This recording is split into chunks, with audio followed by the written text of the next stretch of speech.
மேஷராசி பெண்ணை கவர்வது எப்படி? மேஷராசி பெண்கள் அவுட் ஆஃப் 12 ராசியில் 2 விஷயங்களுக்கு நான் மேஷராசி பெண்களுக்கு ஃபஸ்ட்டு ரேங்க் கொடுப்பேன். முதல் விஷயம், 12 ராசியில் எந்த ராசி பெண்களுக்கு வந்து டக்குன்னு போர் அடிச்சிடும் அப்படின்னா அது மேஷராசி பெண்களுக்கு தான். சும்மா போர் அடிக்கும். அவங்க மைண்ட் வந்து அது என்ன எதிர்பார்க்கும்னா ஹையஸ்ட் ஸ்டிமுலேஷன் எதிர்பார்க்கும்.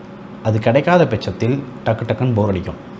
நீங்கள் பர்சனலாகவே ரொம்ப போரிங்கான பர்சனாலிட்டி அப்படின்னா சத்தியமாக சொல்கிறேன், மேஷராசி பெண்களோடு நீங்கள் வாழ்றது ரொம்ப கஷ்டம். அவங்க வந்து நிறைய என்டர்டெயின்மெண்ட் எதிர்பார்ப்பாங்க, லைஃப்பில் நிறைய ட்விஸ்ட் அண்ட் டர்ன்ஸ் எதிர்பார்ப்பாங்க. அதெல்லாம் நீங்கள் ப்ரொவைட் பண்ணிகிட்டே இருக்கணும். லிட்ரலி ஒரு சினிமா மாதிரி வச்சுக்கோங்க.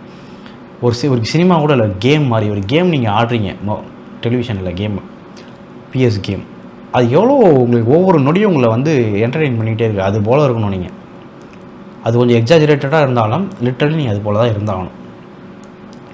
அவங்களோட சேர்ந்து நீங்கள் நிறைய டாஸ்க் பண்ணணும், அவங்கள நிறைய நீங்கள் என்டர்டெயின் பண்ணணும். அவங்கள ஒருபோதும் நீங்கள் லோன்லியாவோ போர்டாவோ ஃபீல் பண்ண வைக்கக்கூடாது. அப்படி ஃபீல் பண்ண வச்சிங்க அப்படின்னா அந்த ரிலேஷன்ஷிப் செட் ஆகிறதுக்கான பாசிபிலிட்டி கொஞ்சம் குறைவு தான். இன்னொரு விஷயத்துக்கு அவங்களுக்கு நான் வந்து ஃபஸ்ட் ரேங்க் தருவேன் மேஷராசி பெண்களுக்கு. அது என்ன விஷயம் அப்படின்னா, இந்த கார் ரிவ்யூ, பைக் ரிவ்யூலாம் நீங்கள் படிச்சிங்கன்னா அவங்க என்ன சொல்லுவாங்கன்னா, ஃபஸ்ட்டு 100 கிலோமீட்டர்ஸே எவ்வளோ செகண்டில் தொடுதுன்னு ஒரு கணக்கு சொல்லுவாங்க. ஹையஸ்ட் டார்க் எந்த வண்டியில் இருக்குது. ஃபார் எக்ஸாம்பிள் 15 செகண்ட்ஸில் சில வண்டி தொடும் 100 கிலோமீட்டர் ஸ்பீடை, 20 செகண்ட்ஸில் தொடும், 10 செகண்ட்ஸில் தொடும். அந்த வகையில் 12 ராசி எனக்கு ரிவ்யூ எழுத சொன்னீங்கன்னா எந்த ராசி டக்குன்னு கோவப்படும் அப்படின்னு ரிவ்யூ எழுத சொன்னீங்கன்னா நான் ஃபஸ்ட்டு வந்து மேஷராசி பெண்களுக்கு தான் கொடுப்பேன். மேஷராசி பெண்கள் வந்து டக்குன்னு கோவப்பட்டுருவாங்க, சட்டுன்னு கோவம் வந்துடும். ஸோ கோவத்தை பற்றி நம்ம ரெண்டாவது தனியாக பேசலாம். ஸோ போர் விஷயத்துலையும் கோவம் விஷயத்துலையும் இவங்க எப்போவுமே ரேங்க் 1. ஸோ இதை நீங்கள் பார்த்து ஹேண்டில் பண்ணணும். ரெண்டாவது, மேஷராசி பெண்களுக்கு சில கனவுகள் இருக்கும்.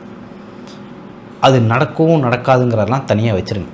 நிறைய பேர் என்ன பண்ணிடுறீங்க அப்படின்னா, மேஷராசி பெண்கள் தன்னோட கனவுகளை சொல்கிறாங்க. ஃபார் எக்ஸாம்பிள், நான் கிராமத்தில் போய் செட்டில் ஆயிடுவேன்னு சொல்கிறாங்க, நான் தாய்லாந்து ட்ரிப் போகணும்னு சொல்கிறாங்க. இது போல் நிறைய கனவு சொல்கிறாங்க. நீங்கள் வந்து உடனே வந்து என்ன பண்ணக்கூடாது, கிராமத்துக்கு போயிட்டா உனக்கு இன்டர்நெட் கிடைக்குமா, உனக்கு வந்து KFC போவியா, நீ பார்ட்டி பண்ணுவியா, அது போன்ற ஒரு கிறுக்குத்தனமான கேள்விகள் கேட்டு அந்த பெண்ணை அப்செட் பண்ணுறாங்க. அது பண்ணக்கூடாது.